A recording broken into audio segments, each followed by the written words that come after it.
What if the idea that there exists someone tailor-made for you was nothing but a beautiful lie? Nietzsche didn't believe in easy consolations or romantic promises that lull consciousness to sleep. For him, love isn't a mystical revelation of two halves completing each other, but a struggle of forces, a dance between desires, wills, and illusions. The notion of soulmate seems sweet, but hides poison. The search for perfection in another as escape from our own incompleteness. The philosopher provokes us to look within. Aren't we using the myth of the lost half to avoid facing the essential solitude of existence?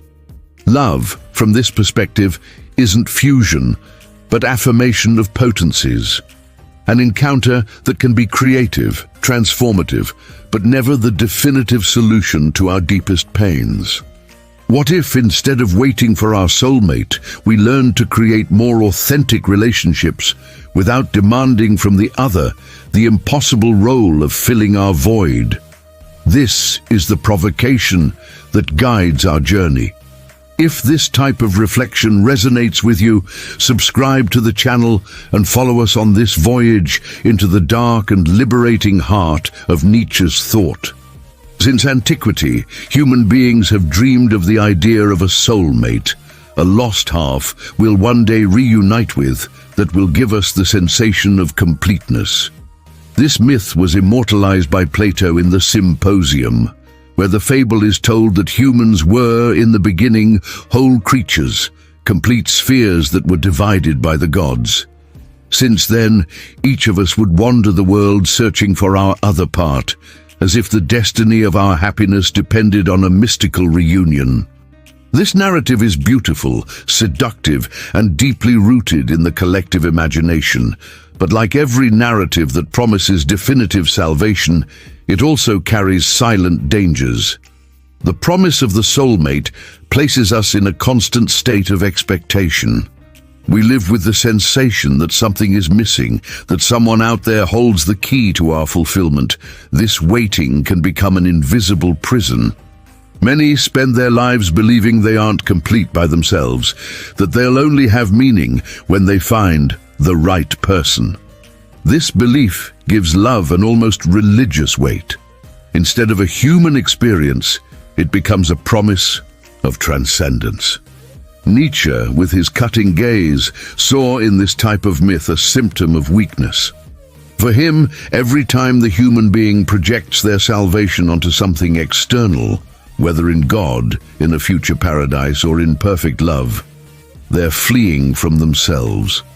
The idea of the soulmate is no different. It masks our inability to deal with solitude, with emptiness, and with the responsibility of creating meaning in life. Instead of assuming we are incomplete and imperfect beings, we prefer to believe that another could save us from this condition. In daily practice, this myth reveals itself as cruel. How many people surrender to relationships believing they've found their other half, only to realize later that idealization didn't withstand time? The shock of reality frequently destroys not only the bond, but also trust in one's own capacity to love. The soulmate myth transforms love into an obsessive search, and this obsession rarely leads to emotional maturity. Nietzsche would say this obsession is a type of disguised nihilism. We seek in the other the meaning we can't create within ourselves, and when the other fails, because they'll always fail to correspond to this impossible expectation, we experience frustration, resentment, and even hatred. Love, instead of liberating, converts into prison. Modern life reinforces this illusion with films, songs, and stories that repeat the same plot. Two people destined to meet, overcome all obstacles, and live in perfect union. But this promise of perfection is never real.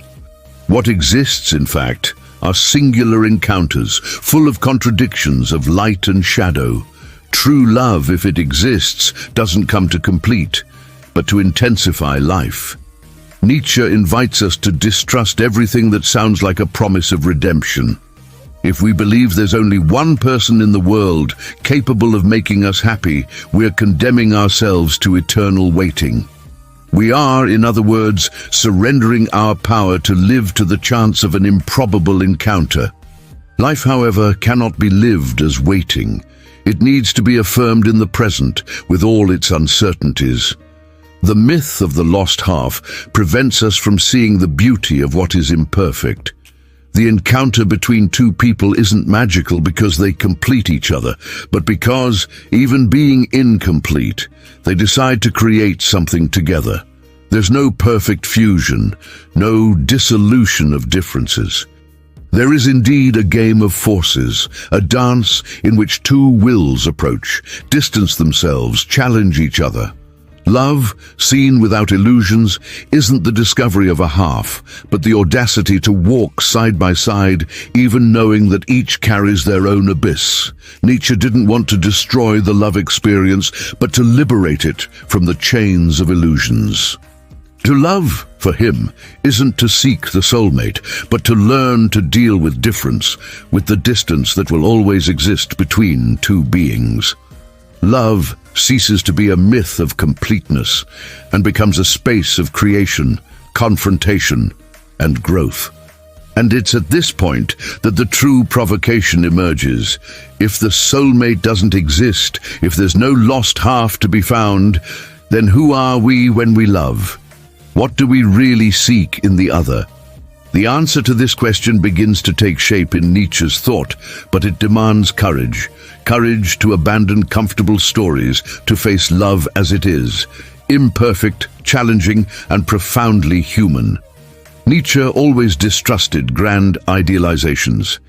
For him, everything that transforms life into a fairy tale hides a refusal to face reality as it is.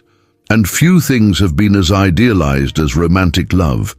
The idea that loving means finding definitive happiness, that there exists a happily ever after waiting on the horizon, is precisely what the philosopher combated, an escape from life in the name of consolation. Love, when transformed into a promise of redemption, becomes a trap. Nietzsche saw in this romantic vision a disguised Christian heritage, hope in paradise, but now lived on the human plane through the union of two hearts. Instead of seeking salvation in heaven, it sought in the other. This transposition is subtle but powerful. The same psychological mechanism continues operating. Instead of assuming responsibility for oneself, the individual surrenders their life to something external. How many don't live like this, hoping the partner will be the solution to their most intimate pains? How many don't project onto the other a non-existent perfection, demanding from them roles of healer, redeemer, or protector? The inevitable result is suffering, because no human being can carry this weight without being torn apart. Nietzsche would call this a fragile illusion that not only deceives us but weakens us. Nietzschean criticism of romantic love wasn't a refusal of love itself. On the contrary, it was a call to love more lucidly. He denounced the lie to make room for truth, and the truth for him is that love is made of forces that confront each other, of desires that don't coincide, of wills that sometimes unite, sometimes oppose. It's not eternal harmony, but creative tension. When we idealize love too much, we transform the other into a mirror of our lacks. We create an image that doesn't correspond to reality and attach ourselves to it. What we love in this case isn't the real person, but a projection. Nietzsche saw in this a form of bad faith, loving the illusion instead of loving the real. It's as if we were afraid to look at the other as they are, full of flaws, contradictions, aspects that bother us, and preferred the comfort of fantasy. This blindness not only harms the relationship, but also impoverishes our own life experience. By insisting on the ideal, we fail to see the beauty of the imperfect. Nietzsche said it's necessary to love what is, not what we imagine should be. And this applies both to life and to love. To truly love isn't to demand that the other correspond to the soulmate ideal, but to learn to deal with their alterity, with what will never be totally ours. A daily example can illustrate this. Imagine a couple who meet and soon believe they've found the right person. Everything seems perfect, until differences begin to appear, distinct tastes, divergent expectations, clear limits. At this moment, many enter crisis, because reality doesn't correspond to the myth of perfect fusion. It's at this point that the romantic vision reveals itself as fragile. For Nietzsche, the relationship that survives this isn't one that seeks to erase differences, but one that learns to create despite them. The philosopher challenges us to abandon the consolation of illusions and face love as a field of forces. This means recognizing that loving also involves power, desire for possession, fear of losing, jealousy.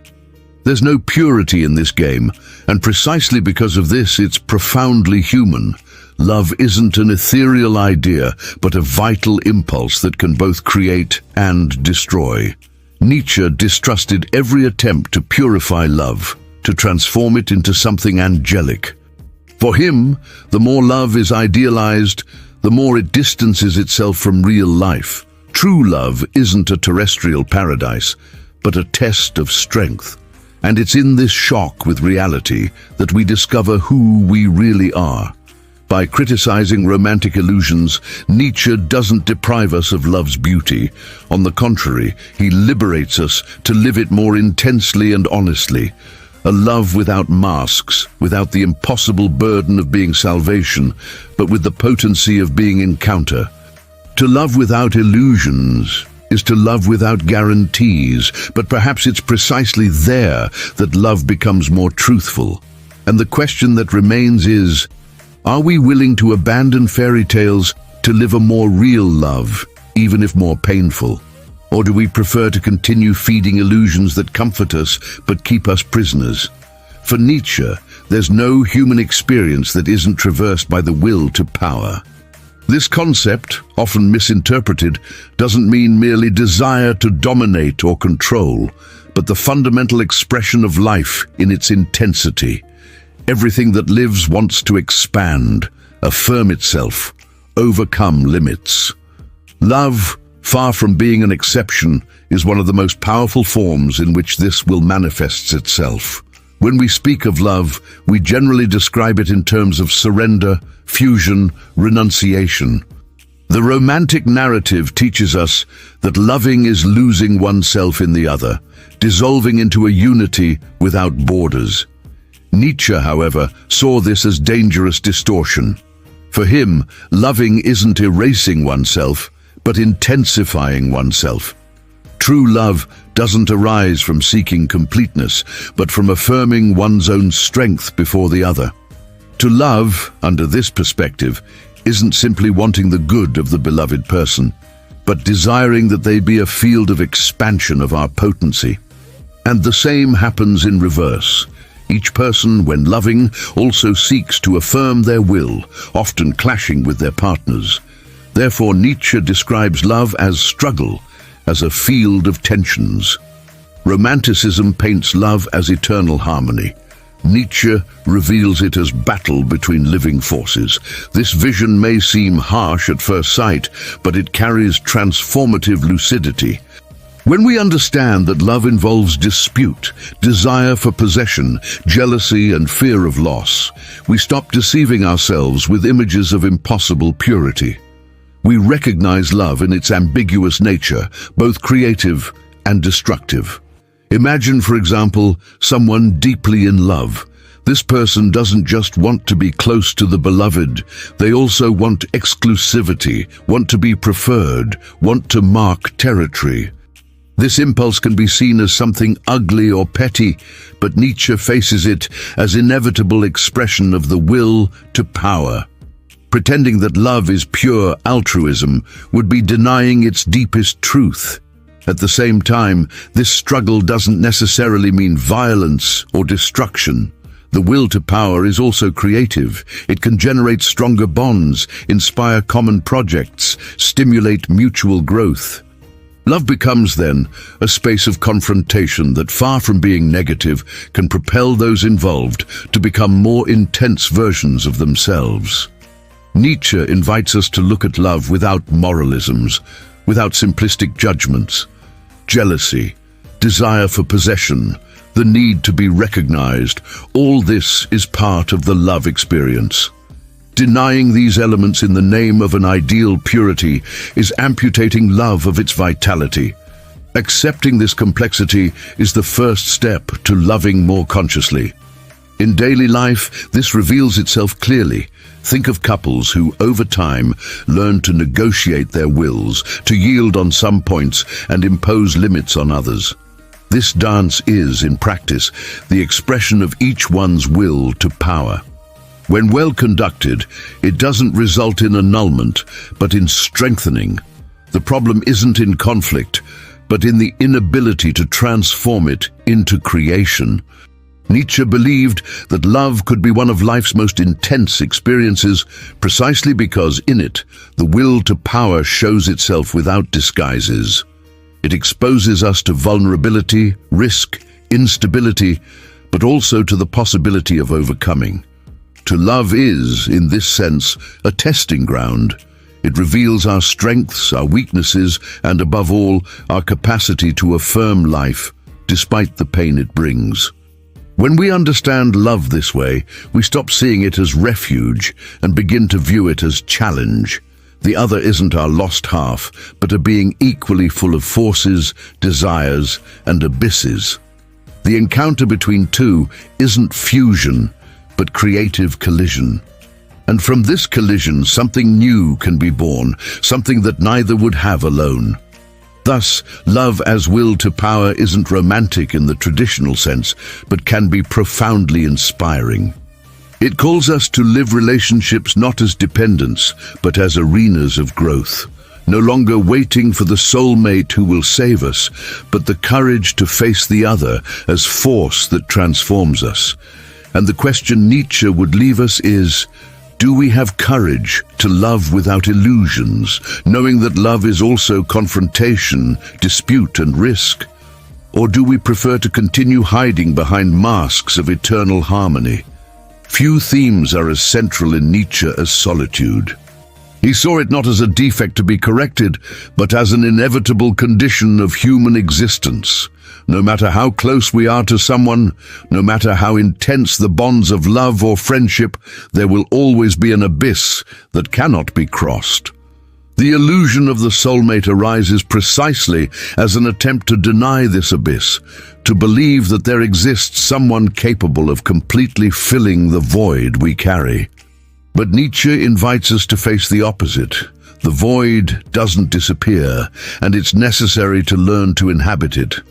This realization may sound painful, but also brings with it a form of liberation.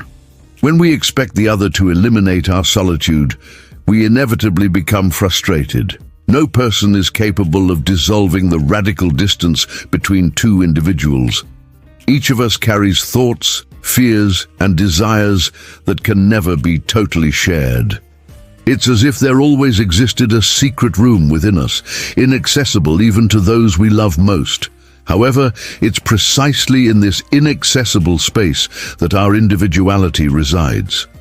Nietzsche believed that much of human suffering arises from refusing to accept this condition. We constantly seek means to escape solitude, whether in religions that promise fusion with the divine, or in loves that promise fusion with the other. But by denying solitude, we distance ourselves from one of the greatest opportunities for growth, becoming stronger before it. In daily life, this paradox manifests in simple forms. How many times don't we demand from our partner an impossible understanding, hoping they'll guess what we feel without needing to say? Or how many times don't we become frustrated because we believe the other should be present in absolute manner, as if they could completely eliminate our sensation of isolation? These expectations are expressions of the soulmate myth and are inevitably sources of pain. Nietzsche proposes a radical change. Instead of denying solitude, we should embrace it as an essential part of life. To love, in this sense, isn't dissolving distance, but coexisting with it. The true encounter isn't fusion, but recognition of alterity.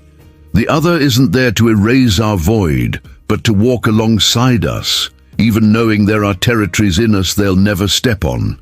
This vision doesn't diminish love's value. On the contrary, it enlarges it. Because if the other cannot fill our solitude, then each gesture of proximity becomes more precious. Each sincere conversation, each embrace, each moment of sharing is a victory against the abyss that separates us. It's as if love were a fragile bridge erected over an insurmountable void, never complete, but beautiful precisely for its fragility. Nietzsche also warned of the danger of emotional dependence.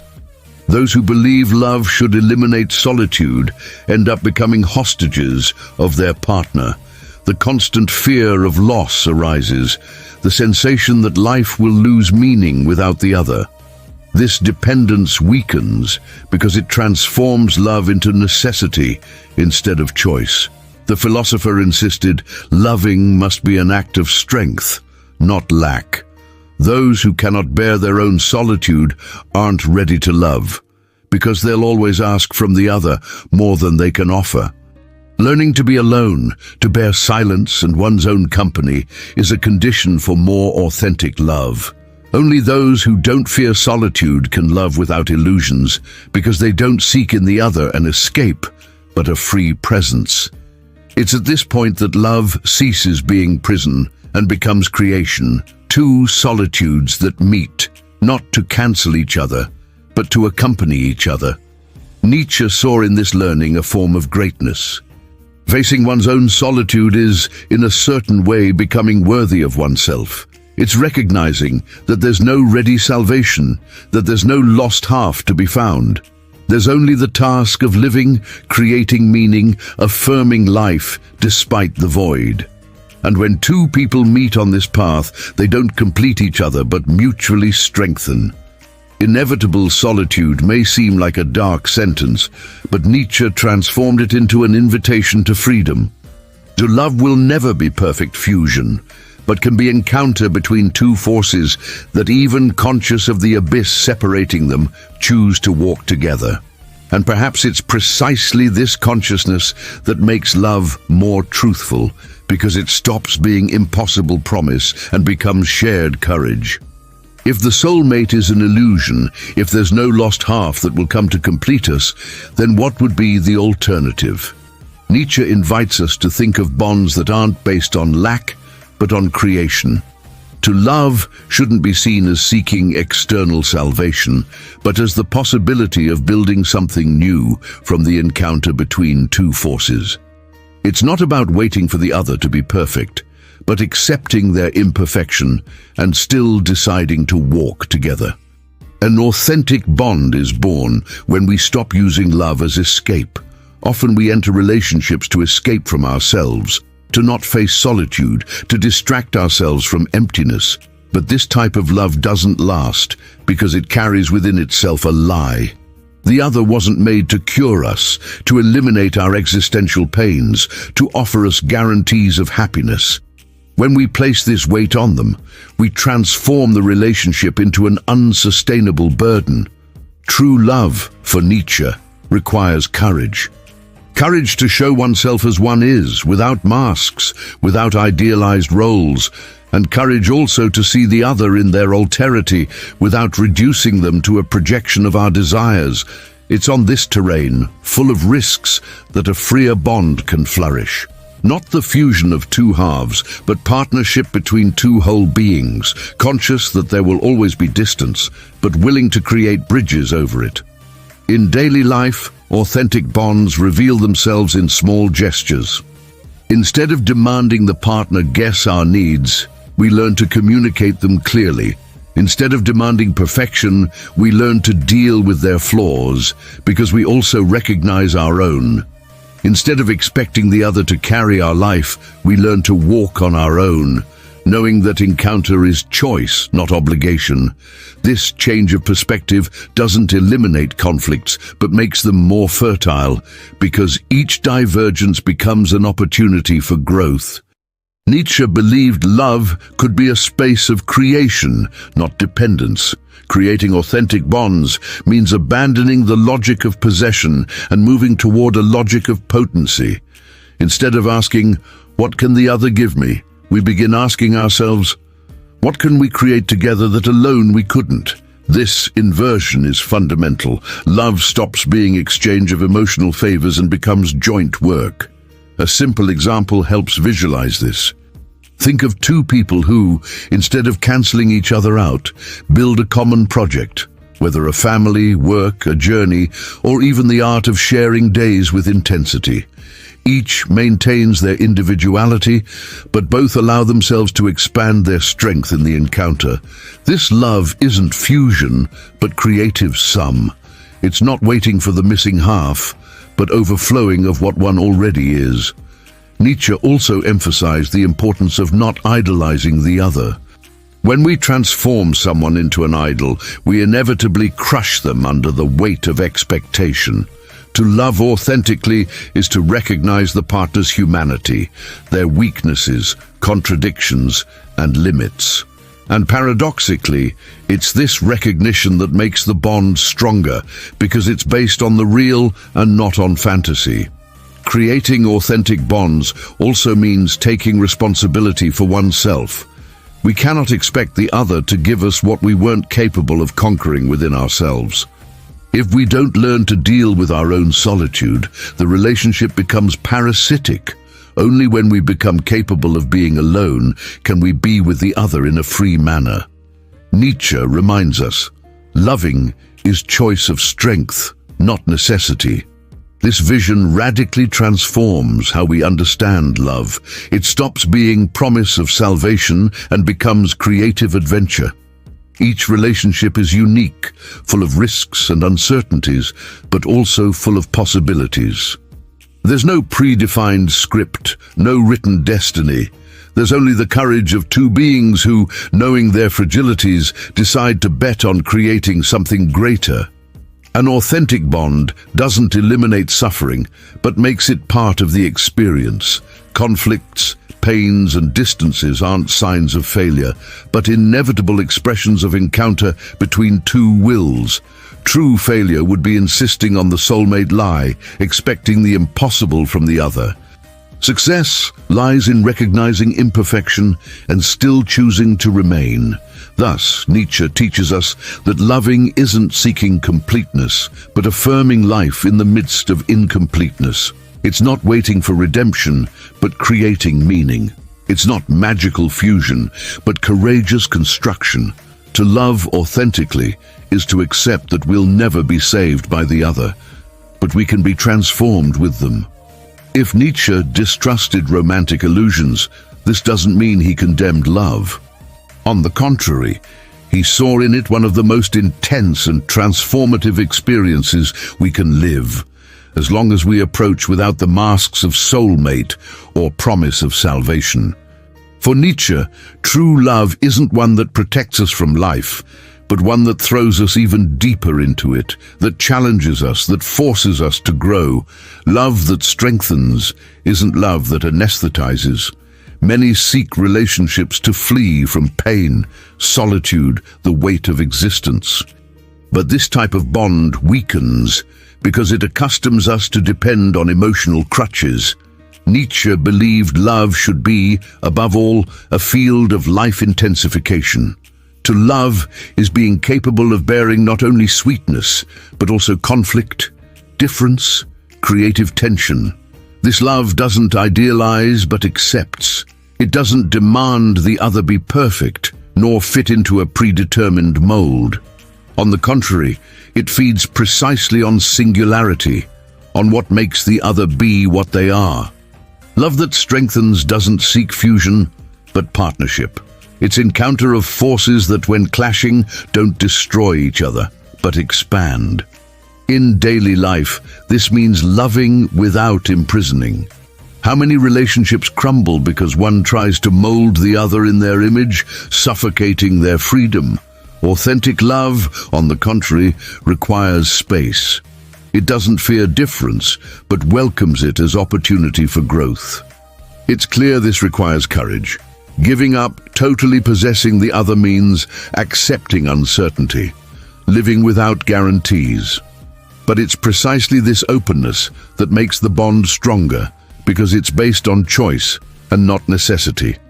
Nietzsche invites us to think of love as proof of potency. Those who truly love don't seek only consolation, but challenge. To love someone isn't making them mirror of our lacks, but accepting them as independent force that can confront us, unbalance us, and with this, transform us. Love, in this sense, isn't anesthesia against life, but intensification of it. A simple example can illustrate. Imagine a person who always avoided facing their insecurities, hiding them behind the idea that one day they'd find someone who would complete them. If this person enters a relationship based on the soulmate illusion, they'll inevitably suffer, because sooner or later, reality will show the other isn't a miraculous healer. But if instead they learn to face love as space of confrontation and growth, each relationship challenge becomes opportunity for maturation. Love doesn't eliminate their fragilities, but forces them to deal with them. And it's in this process that transformation is born. Nietzsche said, "We must learn to love life in all its complexity, with joys and pains." The same applies to love. It's not about seeking perfection, but affirming the experience in its totality. Love that strengthens is one that teaches us to live with more intensity, even when it hurts. It's one that pushes us beyond ourselves, that challenges us to grow, that forces us to face what we'd prefer to avoid. This type of love isn't for the weak. It requires maturity, responsibility, and above all, courage. Courage not to hide behind illusions, courage to look at the other as they are, courage to assume our solitude and still choose to share life. There are no guarantees of eternity, no promises of completeness. There's only risk and beauty of two beings who meet and decide to create something together. And perhaps this is Nietzsche's great lesson about love. There's no soulmate who will save us. But there exists the possibility of loving so intensely that we become stronger, more lucid, and more alive. Love that strengthens doesn't rescue us from the world, but teaches us to inhabit it with more courage. We reach the end of this journey, and if we've followed Nietzsche this far, we can no longer look at love the same way. We've discovered that the soulmate is an illusion that imprisons us, that romantic love hides an escape from reality, that every relationship is traversed by inevitable solitude and the game of will to power. But we've also seen that by abandoning these illusions, we can create more authentic, freer, more transformative bonds. Nietzsche teaches us that true love isn't consolation, but challenge. It's not magical fusion, but encounter of forces. It's not completeness, but courage to live in completeness together. And in this sense, love can be one of the most powerful experiences we have, not because it saves us, but because it strengthens us. And now I ask you, what belief about love has most imprisoned you until today? If this reflection touched you in some way, like the video and subscribe to the channel.